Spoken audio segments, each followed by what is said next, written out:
ciudadanía y Grecia, la ciudadanía en Grecia y Roma antigua. Yo voy a hablar sobre la Grecia antigua. El término ciudadanía proviene del vocablo latino civitas, que significa ciudad-estado. Entonces, su origen se remonta en la antigua Grecia. Las ciudades griegas también eran llamadas polis. Las polis, en las polis, como se llama, eran espacios pequeños donde vivían, donde había gran desarrollo científico y artístico. También tenían su propia forma de gobernar. Las ciudades más importantes dentro de todas las polis fueron Atenas y Esparta, la cual Atenas fue la cuna de la democracia. Las sociedades griegas estaban separadas por dos grupos, los ciudadanos y los no ciudadanos. Los ciudad En Atenas, los ciudadanos eran hijos de padres y madres atenienses. Podrían tener mucho o poco dinero, podrían ser agricultores, sacerdotes, también podrían ocupar cargos políticos o, o ser esa... Ay, que trae. Pausa, una pausita y luego yo voy a editar igual.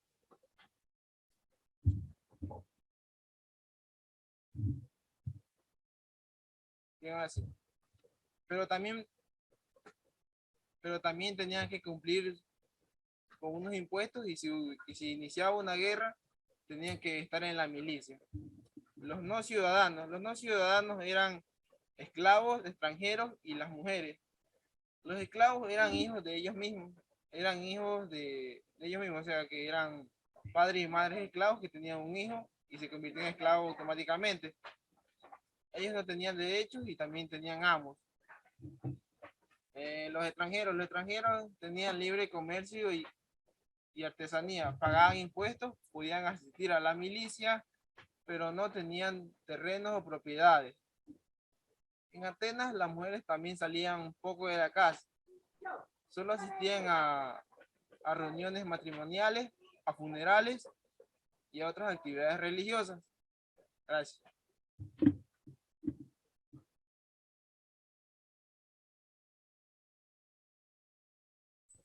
Te toca, ñaño.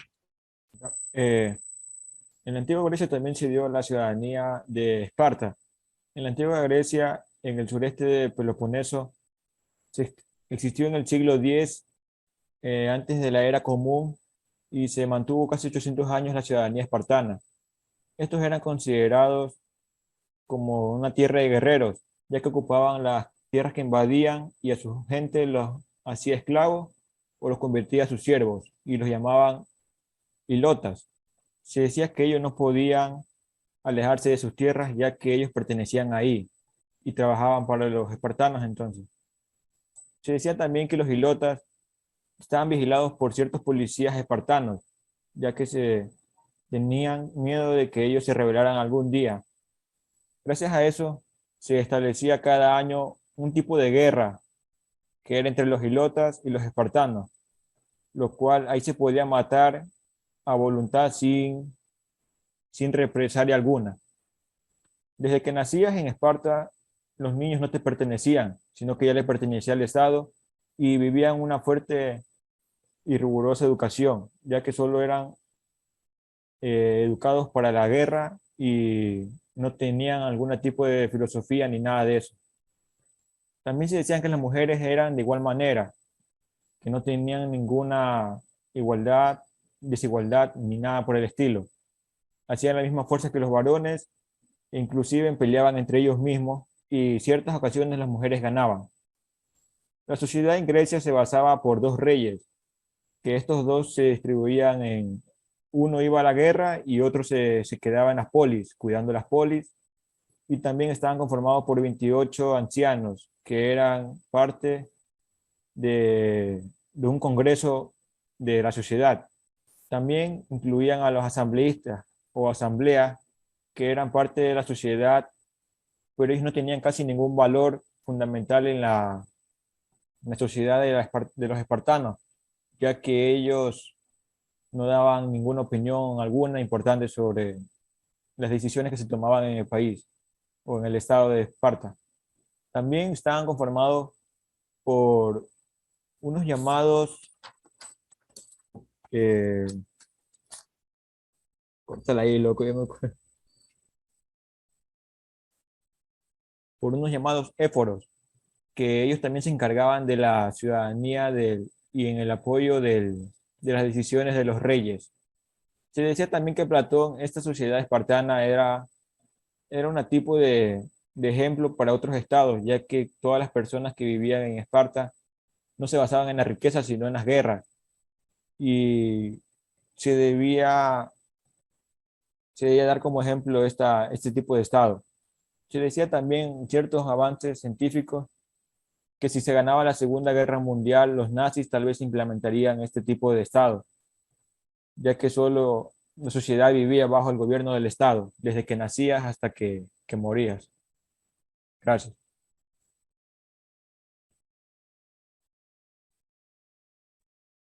Dale, Yauri.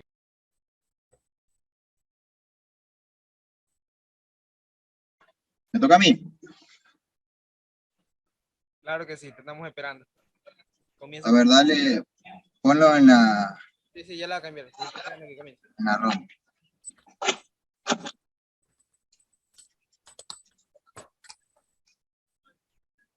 Pero no sé lo que...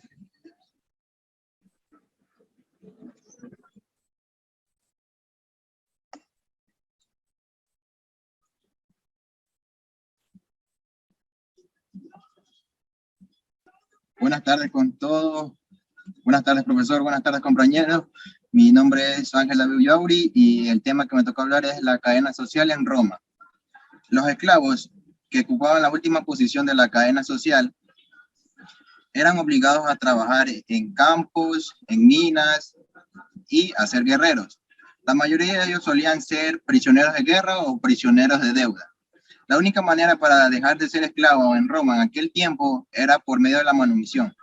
La manumisión era como un acta en el que el dueño rechazaba el derecho de acción de señorío y propiedad privada y se la traspasaba a favor del esclavo.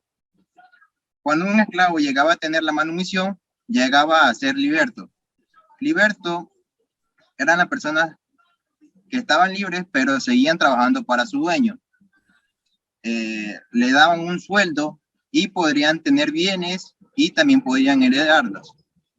La mayoría de ellos solían ser comerciantes, negociantes, tendederos, y a pesar de que podrían acumular grandes riquezas, llegaban a seguir siendo despreciados por su origen. Los plebeyos son los que son únicamente nacidos en Roma y podrían participar en la política, quien en ese momento solo solían ser los hombres. Los patricios que conformaban la riqueza y el poder, la mayoría solía ser los sacerdotes y los militares, conformaban la nobleza, que en ese momento era la cadena social más importante de ese tiempo. Ahí viene el emperador, quien era el encargado de mandar y dar las órdenes. Cuando se acabó ese tiempo, vino la Roma República, en el que pasó de solo a emperador, pasó a que gobiernen tres miembros. El Senado, quien estaba constituido por 600 magistrados, y el Senado, la magistratura, que era el poder político, religioso y judicial, y la Asamblea Popular. En ese tiempo, el Senado era el quien tomaba la decisión final en cualquier ámbito, sea económico, político, social, religioso y militar. Gracias.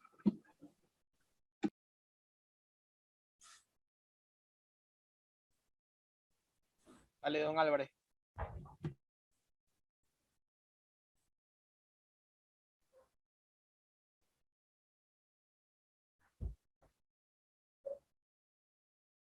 Pues aguanta, que se terminó el tiempo.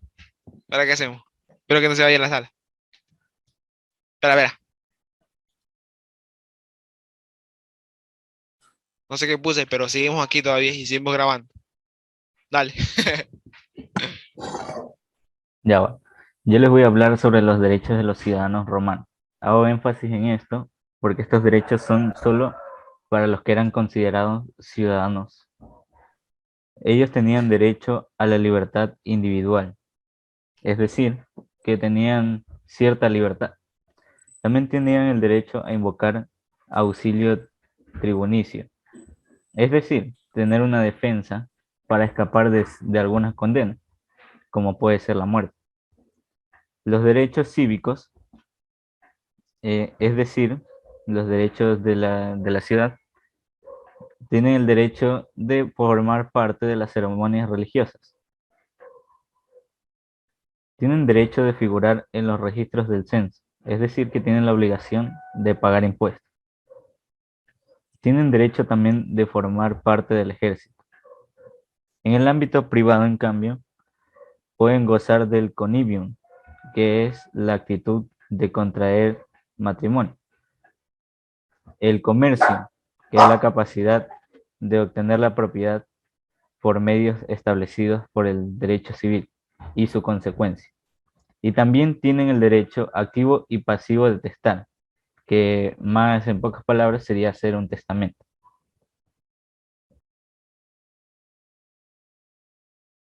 Buen día, compañeros. Yo les voy a hablar sobre las diferencias y semejanzas de la ciudadanía de Grecia y de Roma. Comencemos. La primera diferencia, los griegos eran un pueblo más antiguo que el de Roma. La poesía lírica de los griegos pretendía expresar sentimientos, mientras que los romanos no buscaban la catarsis. ¿Qué quiere decir la catarsis? Que ellos no eliminaban o expulsaban los sentimientos o pensamientos tóxicos que se encontraban en el interior de las personas, sino que era una especie de circo. El arte de los griegos se caracterizaba por la belleza y la perfección, eran un poco más románticos, mientras que los romanos reflejaban su diario vivir, o su vida diaria. Entre las semejanzas entre la ciudadanía de Grecia y Roma tenemos la forma de los relatos romanos era muy parecida a la de los griegos. Ambas sociedades tenían los mismos dioses, solo que la diferencia era que con diferentes poderes. Por ejemplo, en los griegos tenemos a la Atenea, diosa de la sabiduría, mientras que en Roma, Minerva. Ya. Aunque Roma tuvo más éxito construyendo un imperio duradero y efectivo y duradero, la cultura griega era más avanzada. Los pensadores en filosofía y arte, literatura y teatro son temas destacados para la educación. Y bueno, la influencia a los países latinoamericanos y también a todo el mundo, ya que, o sea, han sido muy influenciados por estas dos culturas, ya que los griegos y los romanos son considerados los ciudadanos de las culturas más célebres y antiguas del mundo occidental, porque ambos hicieron un aporte considerable tanto en la política como en la literatura, el arte y las organizaciones sociales. Gracias.